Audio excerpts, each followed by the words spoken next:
إن الحمد لله نحمده ونستعينه ونستغفره ونعوذ بالله من شرور أنفسنا ومن سيئات أعمالنا.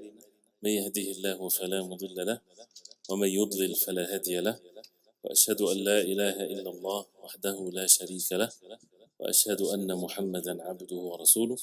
اللهم صل وسلم وبارك عليه وعلى آله وصحبه وسلم. We continue inshallah ta'ala with Kitab At-Tawheed, and we reached the chapter titled باب ما جاء في الكهان ونحوهم. باب ما جاء في الكهان ونحوهم. I'll read the first three evidences and then I'll read the translation inshallah. He says روى مسلم في صحيحه عن بعض أزواج النبي صلى الله عليه وسلم عن النبي صلى الله عليه وسلم قال: من أتى عرافا فسأله عن شيء فصدقه لم تقبل له صلاة 40 يوما. وعن أبي هريرة عن النبي صلى الله عليه وسلم قال: من أتى كاهنا فصدقه بما يقول فقد كفر بما أنزل على محمد صلى الله عليه وسلم. يقول رواه أبو داود وللأربعة والحاكم، وقال صحيح على شرطهما. عن أبي هريرة رضي الله عنه قال: من أتى عرافا أو كاهنا فصدقه بما يقول فقد كفر بما أنزل على محمد صلى الله عليه وسلم. Chapter 26 on soothsayers and the like. Muslim recorded in his Sahih from some of the wives, Hafsa, of the Prophet ﷺ, that he said, whoever goes to a fortune teller and asks him something and believes in his words will have his prayer, salah, rejected for 40 days. Abu Hurairah radiallahu anh narrated that the Prophet ﷺ said, whoever visited a soothsayer and believed in his words has denied the revelation to Muhammad ﷺ, i.e. the Quran. Abu Dawud. The other four hadith collectors and Al-Hakim equally reported this hadith of Abu Hurairah radiallahu anh and classified it as sahih, sound. Whoever visits a fortune teller or a soothsayer and believes in his words has disbelieved in what has been revealed to Muhammad sallallahu alaihi wasallam. So this chapter about Al-Kuhan wa Nahwi. Al-Kuhan is the plural of the Kahin, and the Kahin is the soothsayer. The previous chapter that we discussed before was about Sihr, sorcery, and the like of it, and how that negates the Tawheed, whether it's in its totality or the obligatory matter of the Tawheed. And it's something, of course, forbidden, and it's from the destructive sins. Here, the subject of Al-Kahana and the like of it, and that's why he says, Fil Kuhani wa Nahwi. Inshallah, if you have the book, we follow the word by word, inshallah ta'ala. So, Al-Kuhan, those who they predict or they claim that they know the future. And وَنَحْوُهُمْ, and the like of them. So that means they have the same common evil sin that they're upon, which they would claim that they know the future. And that's, of course, as it's obviously known that Allah subhanahu wa ta'ala is the one that alimul ghayb. He's the knower of the unseen subhanahu wa ta'ala and the future, and it's only to be given and permitted for those who Allah subhanahu wa ta'ala permit, like the messengers of Allah, through the wahy from Allah. So anyone that claims that they know the future, or they can be fortune tellers and soothsayers, then this is an act of disbelief. And whoever is upon this, then this is, he's outside the fold of Islam, because they claim something that only to be attributed to Allah subhanahu wa ta'ala with the knowledge of the unseen. And the second thing is the Kahin or the soothsayer. There is two things here. The Kahin himself, the soothsayer himself, which is these people are outside the fold of Islam, versus those who go to them. So the hadith talks about, especially the first four hadith or so, talks about those who go to the Kohen, those who go to the soothsayer, and this is an evil sin, and it's a destructive sin, but it doesn't necessarily take the person outside the fold of Islam unless he believes him, unless he believes that he says the truth or he knows the future. But before we get to the hadith, just to make it clear, because he mentioned the word وَنَحْوِهِمْ, بَابُ مَا جَاءَ فِي الْكُهَانِ وَنَحْوِهِمْ. In the chapter you will see, inshallah ta'ala, that Al-Kahin is the one that deals with the shayateen, the jinn, and this is how they used to be in the times of Jahiliyyah. Al-Kuhan used to be the leaders of their people, and they would deal with the shayateen, and the shayateen would give them the false informations, and they would convey that to the people. So this is the Kahin, the one that deals with the shayateen and claims that he knows the future. The other than the Kohen, which is going to be mentioned in the chapters, they share the same evil sin, but in different ways. So they would claim that they know the future, but in a different way. As Al-Arraf will be mentioned. Al-Arraf is someone, in general, that he would use some physical means to use these physical means to say that he knows the future and the unseen, or the secret of things by knowing these physical things, like the sand and the alphabets, as it's going to be mentioned. And there's a third one that is mentioned here also, which is Al-Munajjim, from Al-Najm, from the stars. Those who claim that they get to know the future by looking into the stars. So they see in the stars, they would claim what's in the future. So all of these people, they do the same thing. They do the same evil sin, which is claiming that they know the future. Different ways, it doesn't matter. And that's why there's Kohen, and other than the Kohen, and they're all mentioned in their ways of committing this evil act. And they are in the state of disbelief, and for those who go to them, they are in such a dangerous sin as it's mentioned. The first hadith is reported by Imam Muslim, rahimahullah, fi sahihihi, in the Sahih, عن بعض أزواج النبي صلى الله عليه وسلم, from some of the wives of the Prophet عليه الصلاة والسلام, that it was said to be Hafsa radiallahu anha, that the Prophet عليه الصلاة والسلام, he said, من أتى عرافا, whoever goes to Arraf. Al-Arraf is the one that, again, is a fortune teller, claims that he knows the future. From when you know something, from knowledge of something, but of course he has no knowledge of it. So he's called Arraf. فَسَأَلَهُ عَنْ شَيْءٍ. So whoever goes to Arraf, a fortune teller, and he asks him about something, shay, anything, فَصَدَّقَهُ, then he believed in him. لَمْ تُقْبَلْ لَهُ صَلَاةٌ 40 يَوْمًا. That person, his salah is not going to be accepted for 40 days. The person's salah is not going to be accepted for 40 days. So first of all, the hadith talks about those who go to the Arraf and believes in him. If he doesn't believe in him, just to go to the Arraf, this is an evil sin, and it's haram, and it's forbidden. If a person believes him, this hadith says his salah is not going to be accepted for 40 days. As we would see the other hadith, the meaning of it, and then we'll say what the ulama, they say the most correct opinion about those who would go to the fortune tellers, and they're all, again, committing major sins, destructive sins. But are they outside the fold of Islam or not? This is where the hadith would brings these evidences. So this is the first hadith, and the fact that it does not, the salah is not accepted, meaning the rewards of the salah, but doesn't mean that the person has to repeat the salah again, as the ulama, they say. And this is consensus among them, that whoever goes to the fortune teller, say for example, and he believed in what he said to him, that this is what's happening or whatever, and he's someone that is making his salah regularly, he is not to repeat his salah again. But the hadith says his salah is not accepted for 40 days. So this is with regards to the thawab, but as far as repeating the salah, no, is not to be repeated. And that has its effect in the ruling, as it's going to be mentioned inshallah. The next hadith عن أبي هريرة رضي الله عنه عن النبي صلى الله عليه وسلم قال من أتى كاهنا فصدقه بما يقول فقد كفر بما أنزل على محمد صلى الله عليه وسلم. Whoever goes to a kahin, here a kahin, and the first one is Arraf. Again, they're the same thing, but just different ways of predicting or saying about the future. Whoever goes to a kahin, soothsayer, فصدقه, he believes in what he says, then he had disbelieved in what had been brought down on Muhammad sallallahu alaihi wasallam. So the word kafar is mentioned here. This hadith, ulama, they say that it's weak, but it's in the level of al-Hasan with its shawahid, with the other narrations that gives it strength. So the meaning is correct, and the hadith with the other narrations makes it a strong hadith in the level of al-Hasan, which is accepted hadith. This hadith, as we hear, he had committed an act of disbelief.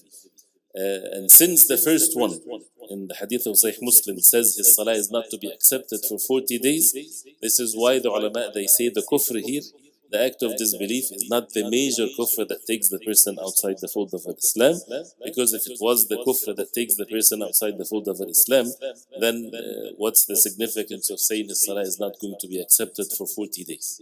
Right?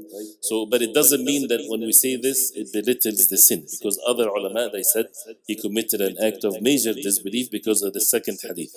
So this with regards to the ahkam of the dunya, the rulings of the worldly matters of things. But what really matters here is to show that this is not an easy thing, of course. This is one of the destructive sins, and the person is between disbelief or something that is very near, very close to this, which shows that how is it forbidden for a Muslim to go to a soothsayer, and going with the time that we live in doesn't have to be physically going, by the way. As the ulama, they say, all of these virtual things, right, the same rulings applies in it, whatever is physical. So, for example, if you make ghiba in the social media, you're making ghiba. Right? It doesn't have to be something that you would utter with your mouth and say. So the same thing with, being careful with these types of things. The third narration says, وَلِلْأَرْبَعَةِ وَالْحَاكِمْ وَقَالَ صَحِيحٌ عَلَى شَرْطِهِمَا عن أبي هريرة رضي الله عنه قال من أتى عرافا أو كاهنا فصدقه بما يقول فقد كفر بما أنزل على محمد صلى الله عليه وسلم. And here in this narration, he did not mention the narrator of the hadith, as in some of the narrations here, but here it says man ata arrafan, whoever comes or goes to a arraf, a fortune teller, أو كاهنا, or a soothsayer. We now agree that they're both, all of them are the same, but just different ways of doing their evil act. فصدقه, and he believed that what he said is the truth. With what he said, فَقَدْ كَفَرَ بِمَا أُنزِلَ عَلَى مُحَمَّدٍ صَلَّى اللَّهُ عَلَيْهِ وسلم. He had disbelieved in what has been brought down to the Prophet عليه الصلاة والسلام. And again, why is that? Because what has been brought down to the Prophet عليه الصلاة والسلام, the Quran and the Sunnah of the Prophet عليه الصلاة والسلام, clearly states that only Allah subhanahu wa ta'ala عالم الغيب. He is the knower of the unseen, subhanahu wa ta'ala. So it is not for anyone to know the ghaib except by the wahy from Allah. And the wahy from Allah, the revelation, has been terminated by the death of the Prophet ﷺ when he returned to Allah subhanahu wa ta'ala. So anyone claims that they know the future by these types of means, again, he committed an act of disbelief. And after this hadith, he says, وَلِأَبِي يَعْلَى بِسَنَدٍ جَيِّدٍ عَنِ ابْنِ مَسْعُودٍ مِثْلَهُ مَوْقُوفًا, the like of the same narration, but mawquf. Mawquf meaning that it's reported from Abdullah ibn Mas'ud, the Sahabi radiallahu anhu, from his statements. That means he did not say that the Prophet ﷺ said. And the like of this, if a Sahabi says it, he would not say it from his own self.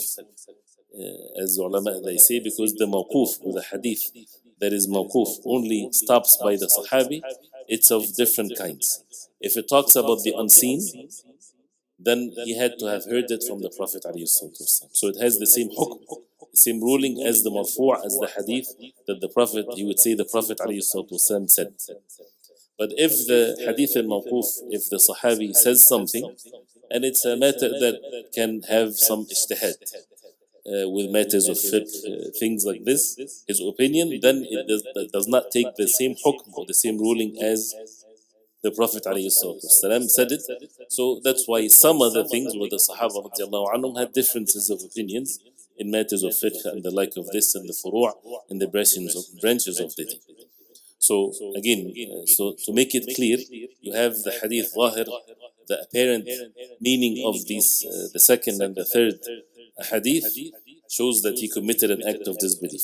But because of the first one and other narrations, the ulama, they say this is an act of disbelief that is of a lesser level than the major disbelief that takes the person outside the fold of Islam, or someone, which is what's best, is to stay away, because there's no implications to this. You're not a ruler, you're not a person of authority, so to be warned against it, because sometimes when these types of things are mentioned, people might belittle this evil act.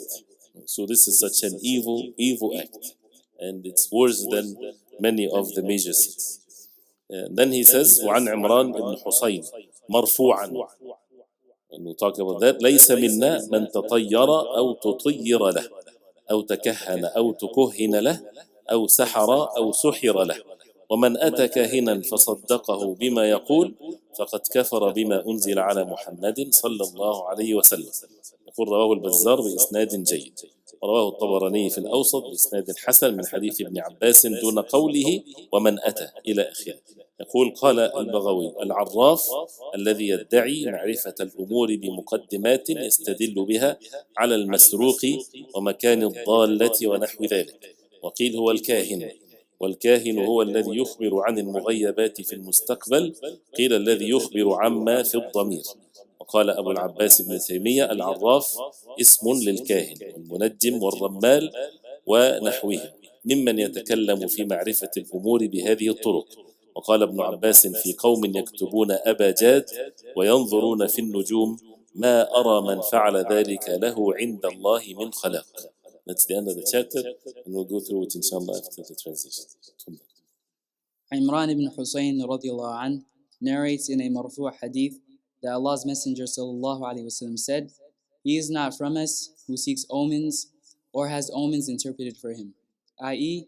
at-tiyara, or who practices fortune telling or has his fortune told, or who practices sorcery and magic or goes to have it done for him.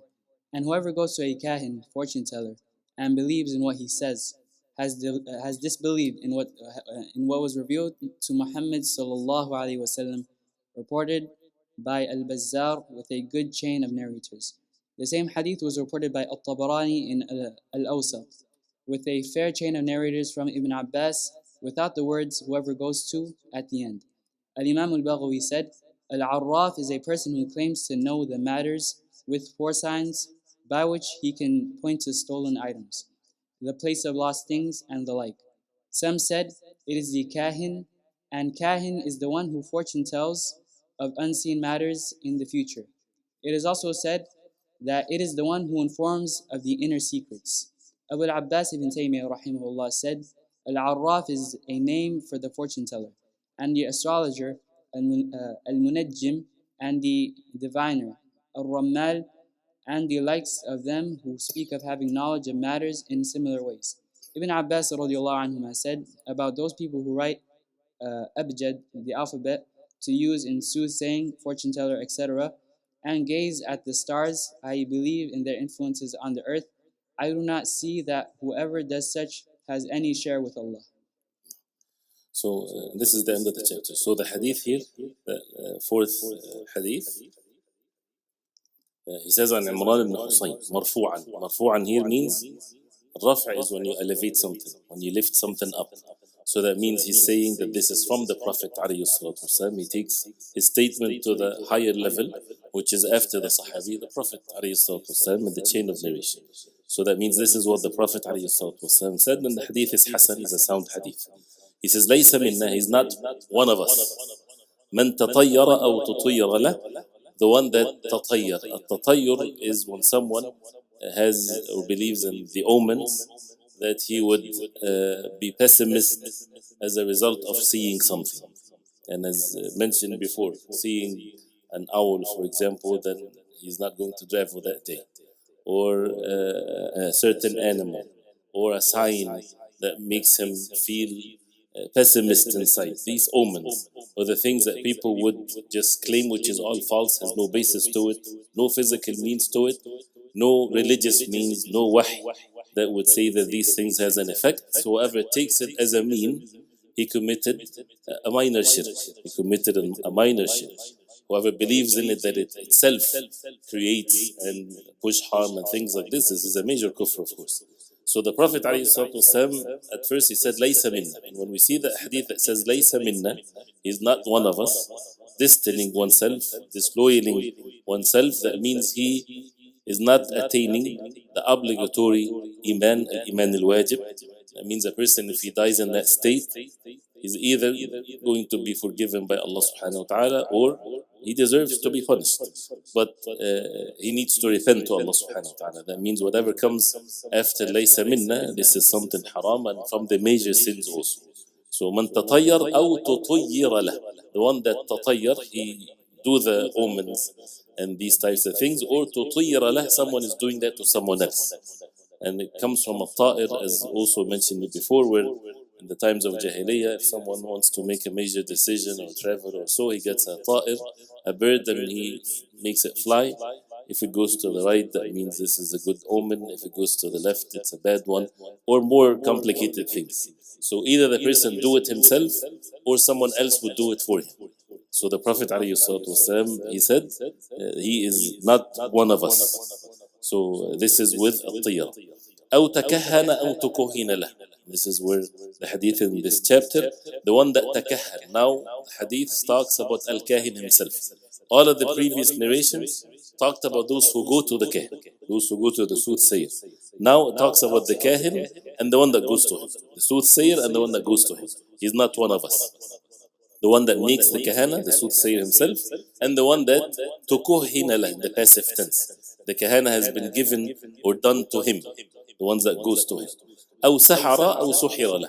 He's not one of us, the one that sahar, the one that does the sorcery. أو سحر له. Or he went to the sorcerer to make sorcery upon someone. So both of them, ليس منا, he's not one of us. He's not from this ummah, as the Prophet ﷺ said. وَمَنْ أَتَى كَاهِنًا فَصَدَّقَهُ. And whoever goes to a kahin, to a soothsayer, and he believed that what he said is the truth, بما يقول فقد كفر بما أنزل على محمد صلى الله عليه وسلم. He had disbelieved in what has been brought down on Muhammad صلى الله عليه وسلم. The hadith is reported by Al-Bazzar بإسناد جيد. And as we heard, the rest of وراه الطبراني also في الأوسط بإسناد الحسن من حديث ابن عباس دون قوله. The other narration in الأوسط by Imam al-Tabarani does not have ومن أتى, does not have the last part of the hadith in it, in the other narration. So before we continue, as you see when you look into the hadith, as the ulama they say, the first three hadith and the ulama usually when they put the orders of the hadith and the orders of the chapters is meant to be that way. They think of it before they put it together. So the mention of the kahin is mentioned later, right? Because first of all, as they say, the kahin, since he is a disbeliever, so he's not someone to care too much about. Rather, the ones that are Muslims, those who have faith and they might be deceived by going to the soothsayer, the warning to them come first. Right? So this is to pay attention to this, as some of the ulama mentioned. And then he says, قال البغوي, Imam al-Baghawi rahimahullah, he said, the one with the tafsir and others. Now talking about the arraf that we talked in general. If you remember, what's the arraf? Who's the arraf? He's a fortune teller, but he uses what? He uses physical means. Al-Kahin is the one that uses what? Shayateen, the devils. Al-Arraf is the fortune teller that uses some physical means, and he would claim that from these means that he has, then the secret is this, or the hidden is this, or the unseen is this.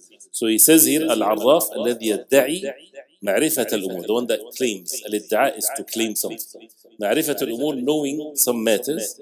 بمقدمات, this is the physical means. By some introductions, by things. يستدل بها على المسروق, he would take this as an evidence of something that has been stolen.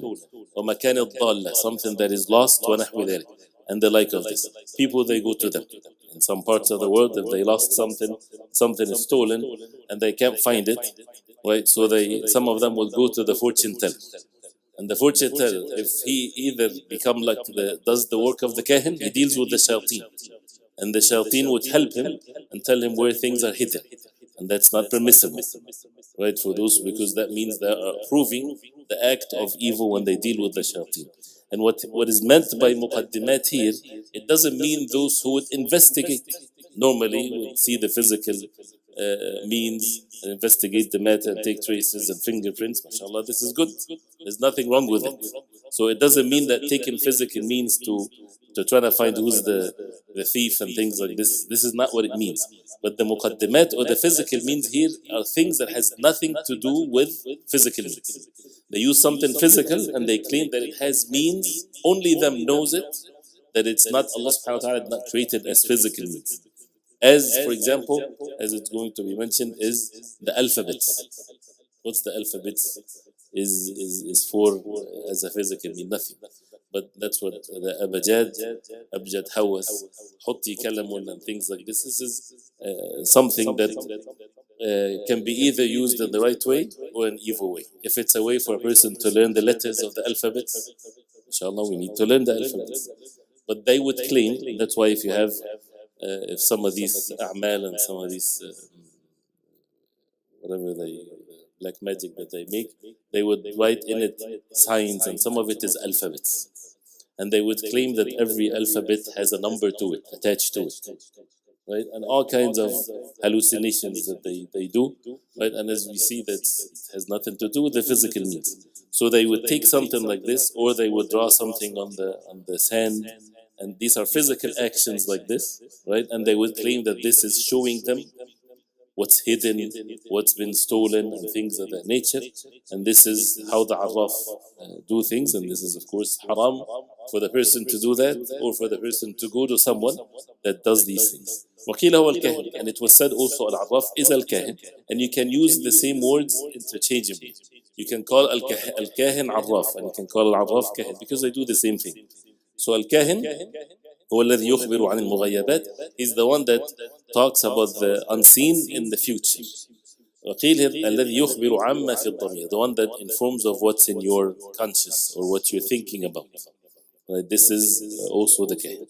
وقال أبو العباس بن تيمية العراف اسم الكاهن. So again, the word al-arraf is a name of the kahin. He is doing kahana. Al-arraf, the fortune teller, is doing a form of soothsayers. والمنجم, the one that deals with the stars. والرمال, the one that would draw lines on the sand and things like this. And we don't need to know the details on how they do it. This is all, again, it's haram and it's kufr, and it's something that is forbidden. Those who would speak, so the common thing among all of them, again, they would speak about thinking, or they knowing that they know the future by these ways, different ways. وقال ابن عباس في قوم يكتبون أبجاد, they write the أبجاد, the alphabets, with giving it certain numbers, and they would add numbers together, and they would say, therefore this is what's going to happen, all kinds of things like this.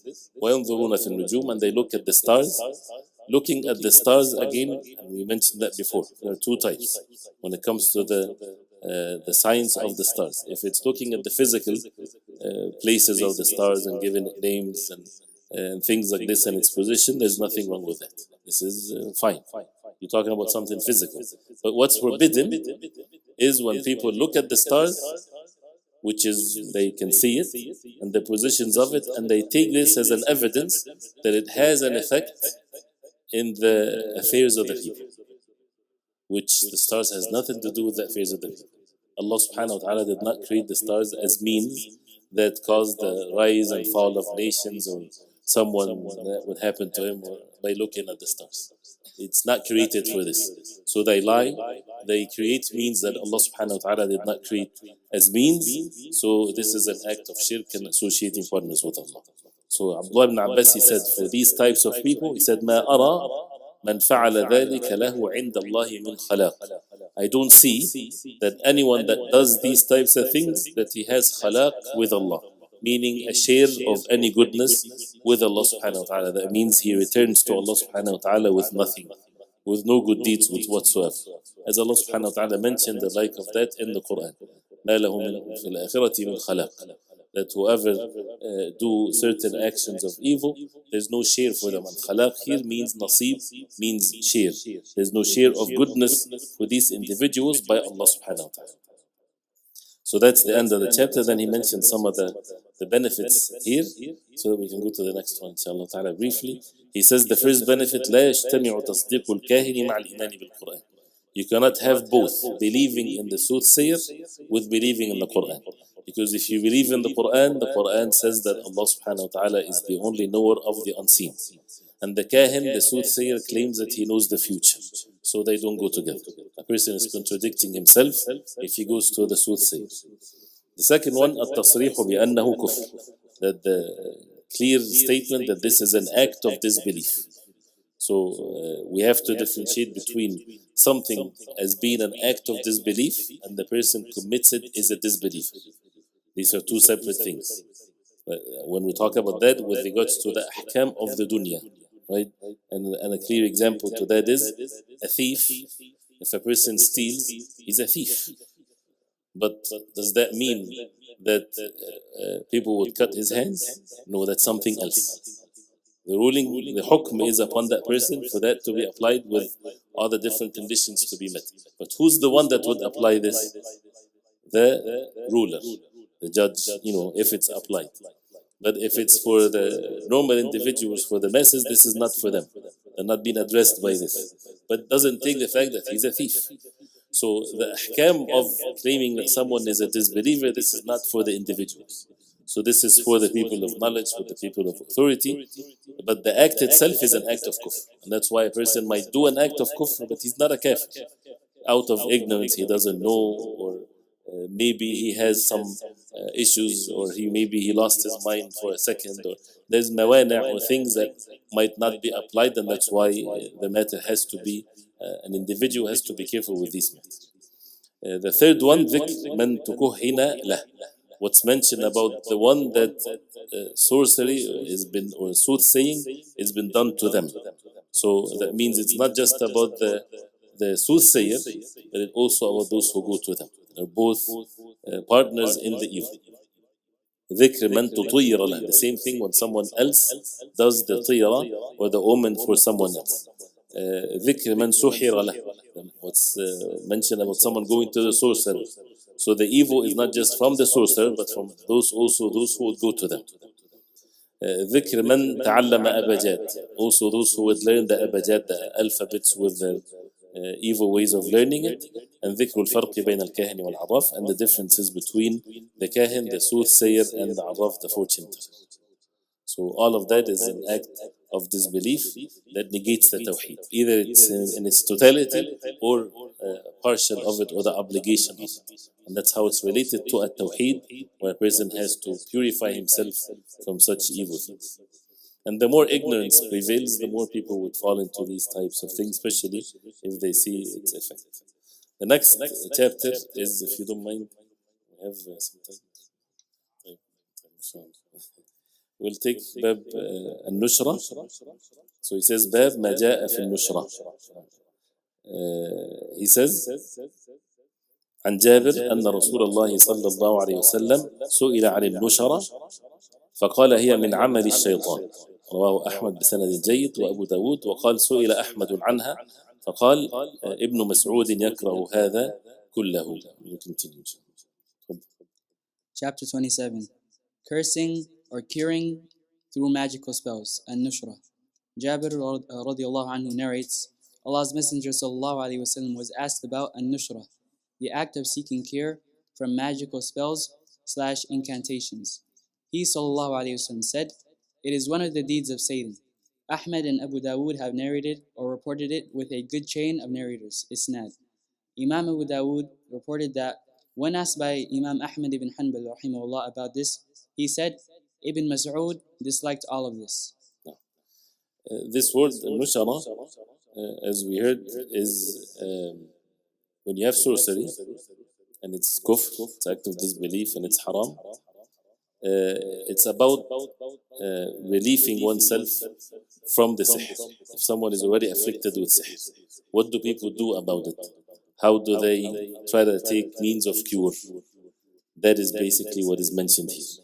Is it permissible to seek means of cure by another form of sihr? That's what An-Nushara is. But An-Nushara can mean two things, and that's why the details will be mentioned here in this chapter.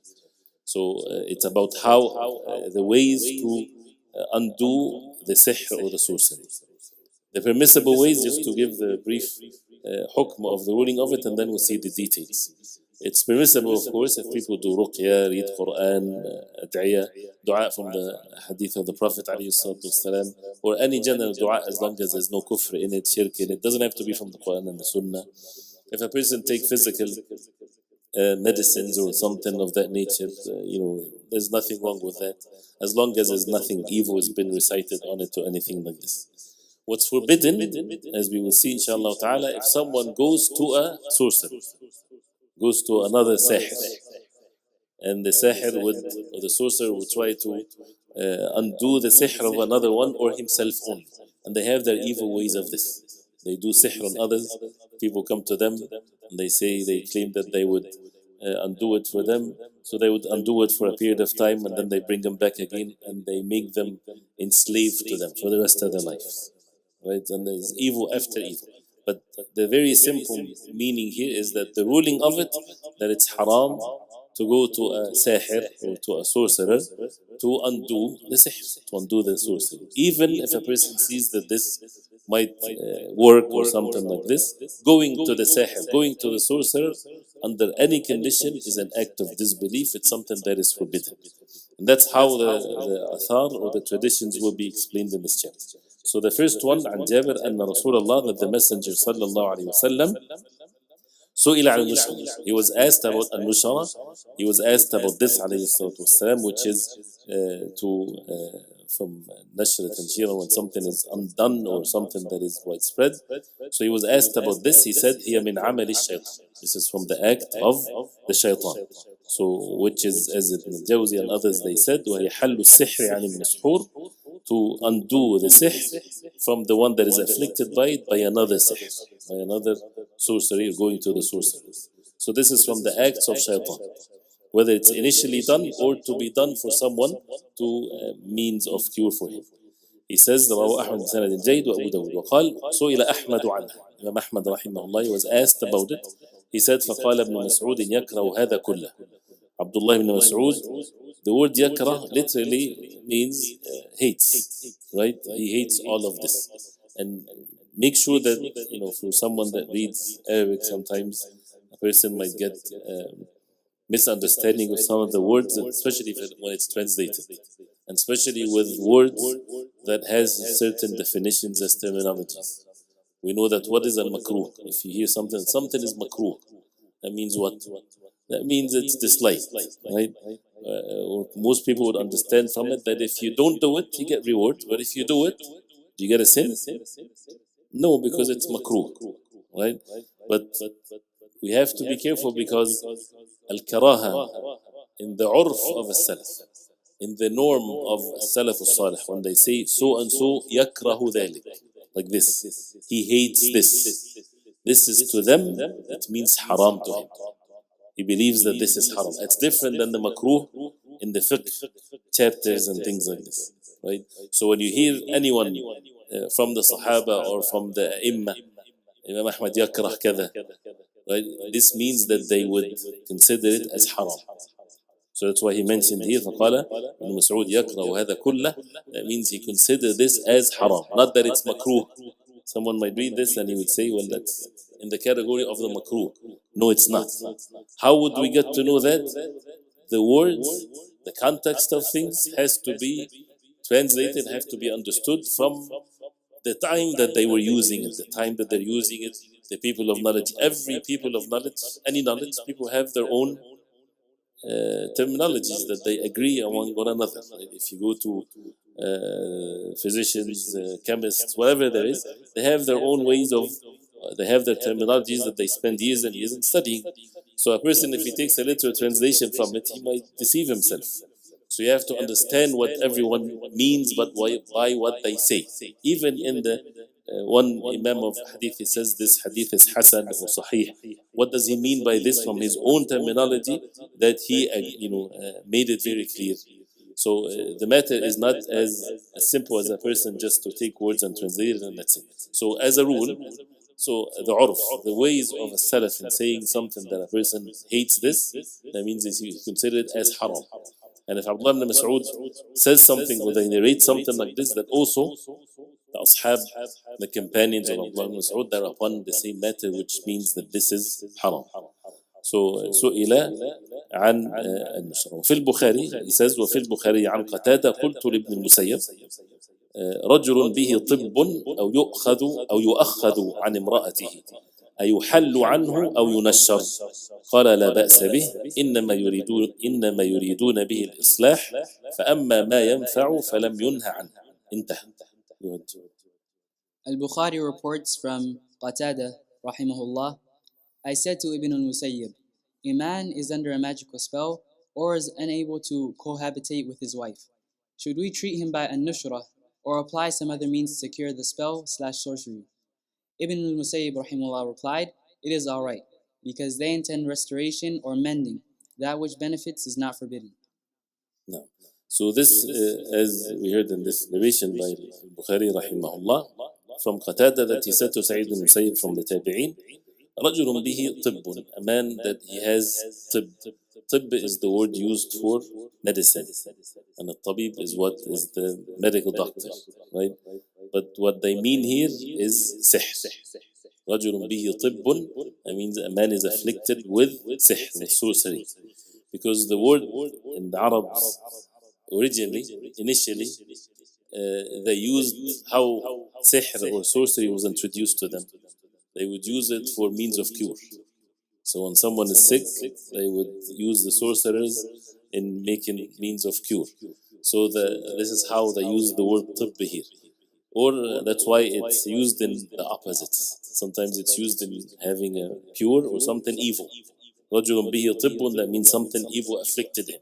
And the same word can be used with someone is seeking the means of cure. Right? So رَجُلٌ بِهِ طِبٌ, that means he's been afflicted with sihr, sorcery. أو يؤخذ عن امرأته. يؤخذ, he's been taken away from his wife.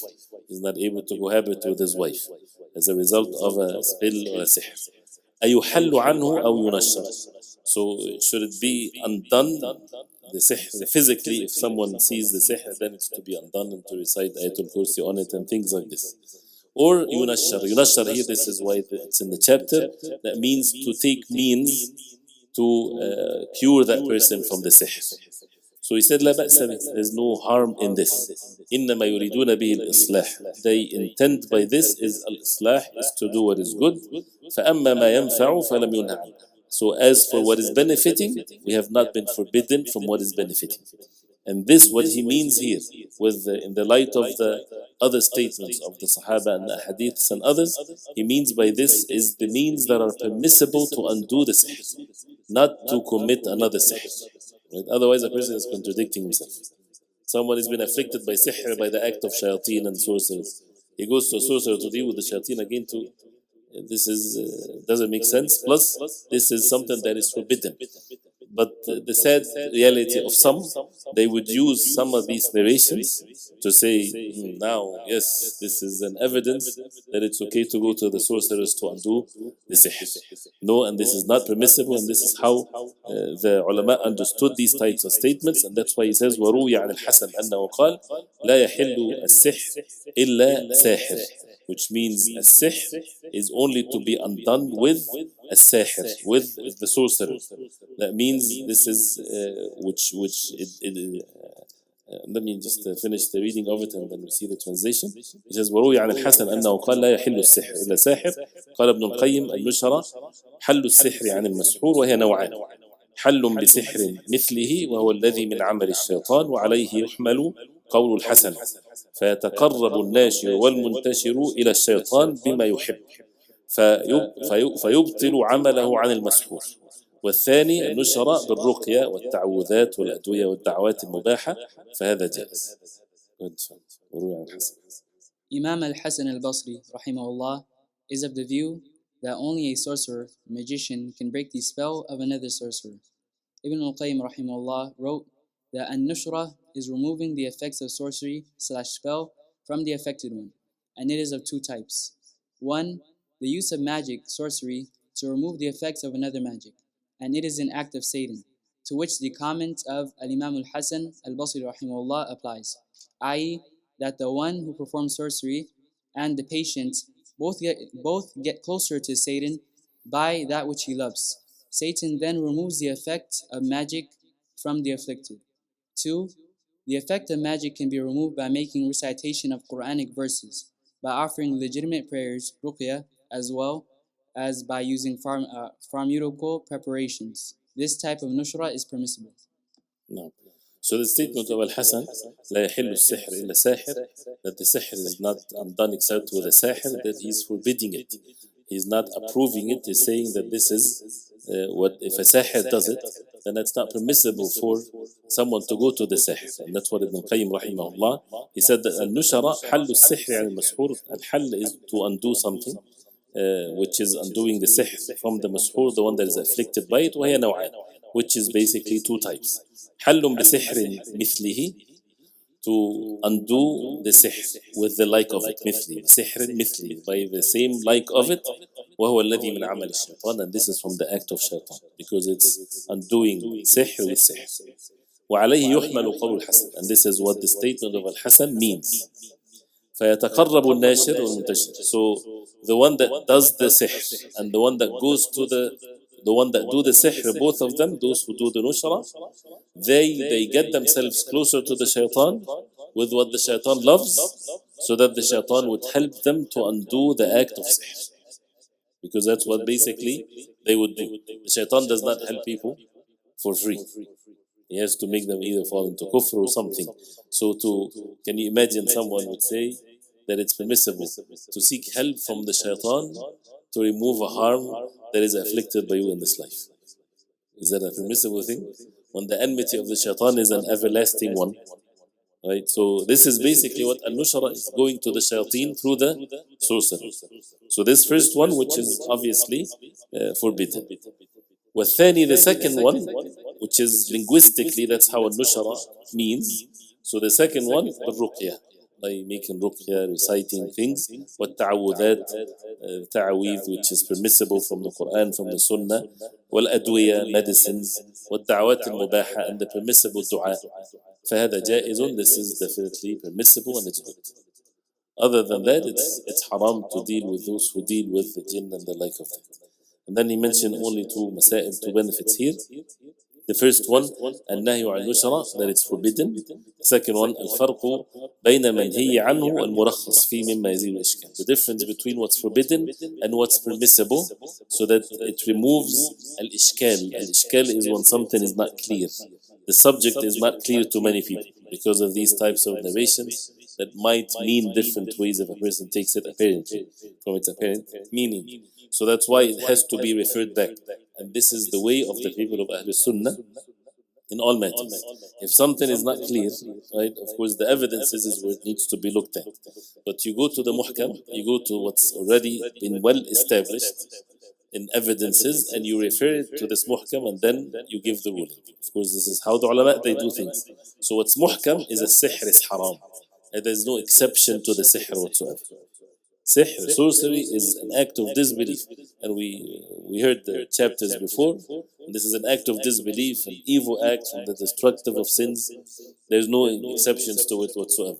So now this chapter about if someone wants to seek the sorcerer or sorcery to relieve himself from harm or is already afflicting him. He says, I'm suffering, I'm going through difficulties. You know, and if he goes to the sorcerer, he might help him with this. Well, the answer is be patient. Seek rewards from Allah. Make ruqya, make dua against that sihr, that Allah destroy him. Yes. And whatever. Right? But do not go to the sihr. Do not go to the sorcerer himself, because this is an act of disbelief. So this is how then al-nushra, if it's mentioned in some of the narrations that it's okay, it refers to the other type of it, because it's linguistically can mean both. So how would you know which one is permissible? From the other evidences that clearly states that sihr is an evil thing and going to the sorcerers is an evil thing. And whoever claims that he's doing it for the sake of Allah and he wants to help people and all of that, and he deals with the shayateen as a result of that, of course you run away from him, because this is forbidden and it's haram, and people can easily lie. There's no doubt about this. So this is the end of this chapter. So we can stop here.